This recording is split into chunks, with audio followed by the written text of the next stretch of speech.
At first, the penny-farthing looks almost comic. One wheel is enormous. The other is barely there. The rider sits high above the road, balanced on a machine that seems to have been designed against common sense. But this was not a joke from the past. For a short period in the late 19th century, this was one of the fastest and most advanced forms of personal transport available. It was often not even called a penny-farthing at the time. That name became common later, after the machine had already begun to disappear. To many riders of the 1870s and 1880s, this was simply a bicycle, or later, an ordinary bicycle. The strange shape came from a very practical problem. On these machines, the pedals were attached directly to the hub of the front wheel. There was no modern chain system separating the movement of the pedals from the movement of the wheel. One turn of the pedals meant one turn of the front wheel. So if the wheel was small, the bicycle did not travel very far with each stroke. If the wheel was large, the rider covered much more ground with the same movement of the legs. The big wheel was, in effect, the bicycle's gear. This is why the front wheel kept growing. It was not mainly decorative, it was a mechanical solution.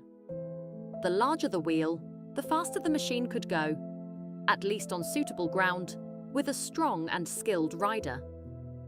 The size also had another advantage. Roads were rough. Streets could be uneven, muddy, cobbled, or full of stones and ruts.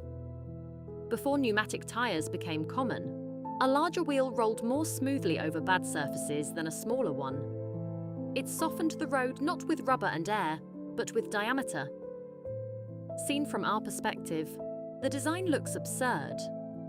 Seen from the 1880s, it was a compromise between speed, road conditions, and the technology available at the time. But that compromise came at a cost. The rider sat very high, sometimes more than 5 feet above the road. The body was almost over the front axle. The center of gravity was dangerously forward. If the big front wheel struck a stone, a rut, or an unexpected change in the road surface, the whole machine could stop or tilt suddenly while the rider's body continued forward. The result was the famous and feared header, a head-first fall over the handlebars. This was not a minor inconvenience. It could mean broken wrists, broken collarbones, head injuries, or worse. The danger was built into the geometry of the machine.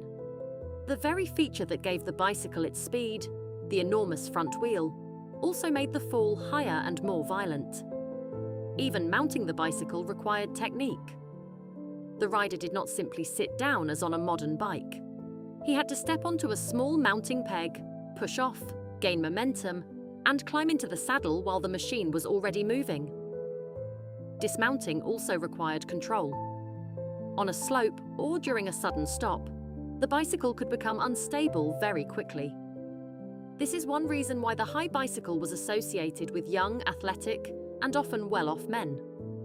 It required money, nerve, balance, and a willingness to be seen. It was transport, but it was also performance. A rider on a high wheel announced himself in public. He was elevated, literally and socially, above the street. And yet, for a time, the danger did not make the machine obsolete. The danger was part of its prestige. And this is why these photographs still work so strongly. They show a machine that is both rational and absurd, elegant and dangerous, modern and unstable. The penny-farthing was not the final form of the bicycle.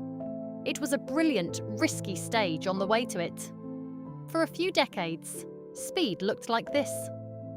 A rider high above the road, one huge wheel turning beneath him, and the promise of movement balanced against the possibility of a fall.